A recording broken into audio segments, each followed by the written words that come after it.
Karena satu kita depan lembah yang lembah ini lembah sangat profetik yang namanya lembah Kidron atau lembah Jehoshaphat, lembah Raja Rasul Jehoshaphat. Kita baca tentang lembah Jehoshaphat dan ada jawaban buat pertanyaan kenapa gereja ini disebut gereja segala bangsa. Selalu mereka katakan 16 bangsa mendirikan gereja.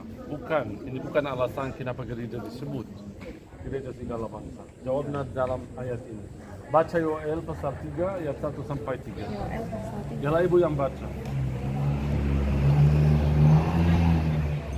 Ayat berapa? Yoel pasal 3 ayat 1 sampai 3.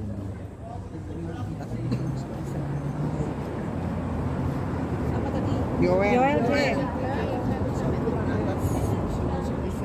Yoel 3 ayat 1 sampai 3. Ya. Hukuman atas musuh-musuh Israel. Sebab sesungguhnya pada hari-hari itu dan pada waktu itu, apabila aku memulihkan keadaan Yehuda dan Yerusalem, aku akan mengumpulkan segala bangsa dan akan membawa mereka turun ke lembah Yosafat. Aku akan berperkara dengan mereka, di sana mereka mengenai umatku dan milikku sendiri Israel. Oke Bapak Ibu, dia akan berkumpul segala bangsa. Ingat nama gereja ini gereja Segala bangsa. dan mereka membawa mereka turun ke lembah Jehoshaphat. Jadi seluruh bangsa akan datang kembali ke Yerusalem. Next time tidak usah bayar, gratis. Karena Tuhan akan membawa segala bangsa turun ke lembah Jehoshaphat. Kita adalah bangsa yang akan turun ke lembah Jehoshaphat. Kasihan yang tidak turun ke sini karena ada lembah yang kedua di sana Bapak Ibu. Itu yang namanya Jahannam. Jadi lembah kerajaan surga dan lembah neraka ada juga di Yerusalem. Ini lembah segala bangsa. Kenapa disebut? Seperti harapan setiap orang masuk berdoa di lembah ini udah turun di lembah Jehoshaphat. So jadi gereja ini sangat spesial Bapak Ibu. Karena dua alasan. Gereja Getsemani tempat Tuhan Yesus ditangkap dan terletak di lembah yang luar biasa yang namanya lembah Jehoshaphat. Jehoshaphat, Jehovah. Jehovah bahasa Ibrani artinya Tuhan mengadili. Jadi hari penghakiman ada di sini. Depan Golden Gate. Lihat tempat ini sangat profetik. Bapak Ibu, ini ada kesaksian. Pohon-pohon zaitun, ada pohon yang tertua umurnya 3000 tahun. Ini yang saya katakan. Nanti Bapak Ibu sebelum kembali ke mobil jangan lupa foto sama pohon zaitun. Dan Bapak Ibu kita mau baca dari Yesaya 63 ayat 1 sampai 10. Bapak Ibu, apa artinya Getsemani bahasa Ibrani? Pabrik minyak zaitun. Jadi zaman dulu di sini ada seperti pabrik minyak zaitun. Yesus membawa mereka, ingat ceritanya begini, kalau Bapak Ibu, Tuhan Yesus dari perjamuan kudus. Yesaya 63 ayat 1 sampai 10. Ayat 1 sampai 10. Tuhan Yesus perjamuan kudus di ruang perjamuan ruang atas, ya ruang perjamuan terakhir. Kemudian membawa mereka melalui lembah ini Bapak Ibu tidak ada Getsemani. Dia minta 3 murid-muridnya ikut dia berdoa. Yakobus, Petrus, Yohanes, mereka jatuh tidur. Kemudian dia berdoa. Gereja ini didirikan atas batu karena Bapak Ibu di bawah mazbah aku sudah dengar ada misa. Kalau ada misa udah batunya udah tutup biasa. Tapi kalau tidak ada misa lihat di dalam gereja ada batu. Ini tempat Tuhan Yesus berdoa. Keringat darahnya berdoa. Karena itu ada gambar Yesus sama Alfa Omega. Unik sekali. Hanya gambar di gereja Katolik yang ada Tuhan Yesus sama bersama-sama Alfa Omega di sini. Karena di gereja Katolik tidak boleh. Kalau ada gambar Tuhan Yesus sendiri atau Alfa Omega sendiri. Tapi digabung dalam satu gambar hanya di gereja Getsemani. Di sini Bapak Ibu.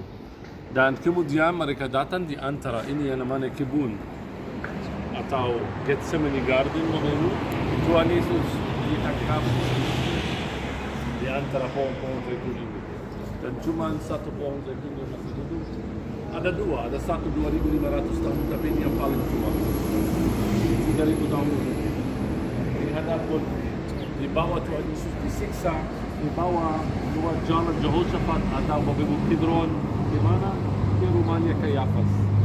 Jadi sebelah kanan Bapak Ibu arahnya Bukit Zion dan di kaki Bukit Zion ada rumahnya Kayafas. So jadi kita sekarang bisa ngerti dari Bukit Zion dia datang ke sini, ditangkap ke rumahnya Kayafas, kemudian di sana Bapak Antonio fortress atau bukan Pontius Pilatus, dan sebelah sana nanti kita lihat gereja Makam Kudus atau dua kubah abu-abu gereja Makam Kudus. Bapak Ibu, saya sudah katakan untuk gereja Makam Kudus dan tidak penting di mana Tuhan Yesus dikuburkan. Yang penting kuburannya kosong. Tapi hanya buat pengetahuan, kuburan Tuhan Yesus yang otentik itu adalah gereja Makam Kudus, bukan Garden Tomb. Kenapa? Lihat jalannya di sini, adanya Garden Tomb di sana. So jadi jalan Via Dolorosa, walaupun disebut dalam firman Tuhan, ada jalan yang namanya jalan Via Dolorosa. Jalan firman waktu dia bertemu dengan ibunya, ambil pakaian. So di sini ada jalan, di sana tidak ada. Kuburan Garden Tomb, Bapak Ibu, yang kita sudah lihat itu luar biasa, tapi dari abad ke-6 sebelum Mesias. Umurnya kita tahu dalam firman Tuhan kuburan Tuhan Yesus adalah kuburan yang baru. Yang kedua, Bapak Ibu, stasi ke-7 itu sangat penting. Waktu Yesus jatuh di bawah salibnya untuk kedua kalinya. Kenapa? Karena itu stasi terakhir di kota Yerusalem. Masalah Garden Tomb sama gereja Makam Kudus apa? Mereka katakan, lihat, Yesus sebagai orang Yahudi harus dikuburkan di luar. Tapi zaman dulu berbatasan Yerusalem beda. Jadi Yerusalem sampai stasi 7, itu tembok Herodes. Maksud saya begini, dua-duanya di luar kota, dan menurut sejarah yang paling otentik itu adalah kuburan Tuhan Yesus yang versi Katolik. Tapi ini terakhir tidak apa-apa untuk iman kita. Oke? So jadi Getsemani ini kita membaca dari Yesaya pasal 63 ayat 1 sampai 10. Yesaya pasal 63 ayat 1 sampai 10 demikian bunyinya. Siapa dia yang datang dari Edom, yang datang dari Bosra dengan baju yang merah, dia yang bersemarak dengan pakaiannya, yang melangkah dengan kekuatannya yang besar. Akulah yang menjanjikan keadilan dan yang berkuasa untuk menyelamatkan. Mengapakah pakaianmu semerah itu dan bajumu seperti baju pengirik buah anggur? Aku seorang dirilah yang melakukan pengirikan, dan dari antara umatku tidak ada yang menemani aku. Aku telah mengirik bangsa-bangsa dalam murkaku, dan aku telah menginjak-injak mereka dalam kehangatan amarahku. Semburan darah mereka memercik pada bajuku, dan seluruh pakaianku telah cemar. Sebab hari pembalasan telah direncanakan dan tahun penuntutan bela telah datang. Aku melayangkan pandanganku, tidak ada yang menolong. Aku tertegun, tidak ada yang membantu. Lalu tanganku memberi aku pertolongan, dan kehangatan amarahku itulah yang membantu. Aku meminjak-minjak bangsa mereka dengan murkaku, menghancurkan mereka dalam kehangatan amarahku, dan membuat semburan darah mereka mengalir ke tanah. Aku hendak menyebut-nyebut perbuatan kasih setia Tuhan, perbuatan Tuhan yang masyhur, sesuai dengan segala yang dilakukan Tuhan kepada kita, dan kebajikan yang besar kepada kaum Israel yang dilakukannya kepada mereka, sesuai dengan kasih sayangnya dan sesuai dengan kasih setianya yang besar. Bukankah ia berfirman, sungguh merekalah umatku, anak-anak yang tidak akan berlaku curang, maka ia menjadi juru selamat mereka. Dalam segala kesesakan mereka, bukan seorang duta atau utusan, melainkan ia sendirilah yang menyelamatkan mereka. Dialah yang menebus mereka dalam kasih-Nya, dan belas kasihan-Nya dia mengangkat dan menggendong mereka selama zaman dahulu kala.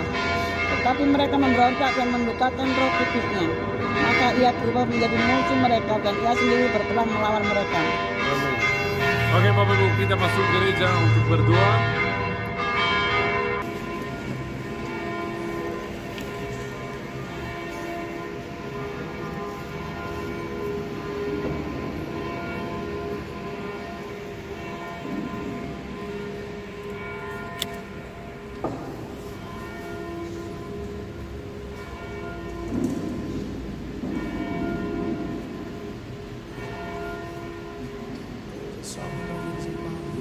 You are Alpha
are Alpha and Omega.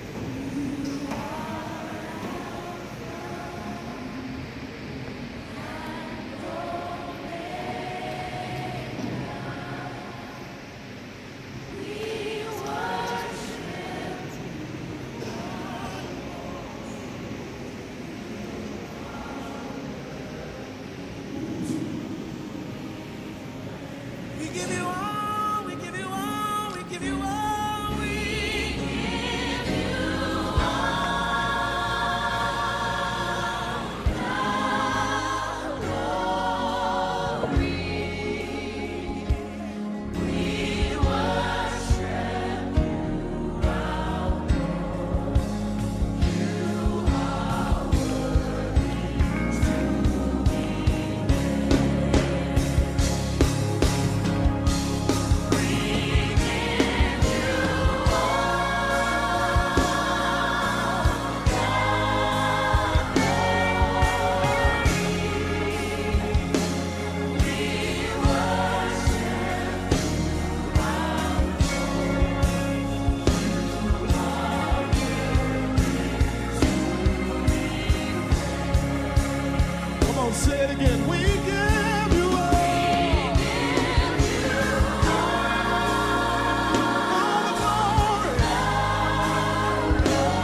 you all.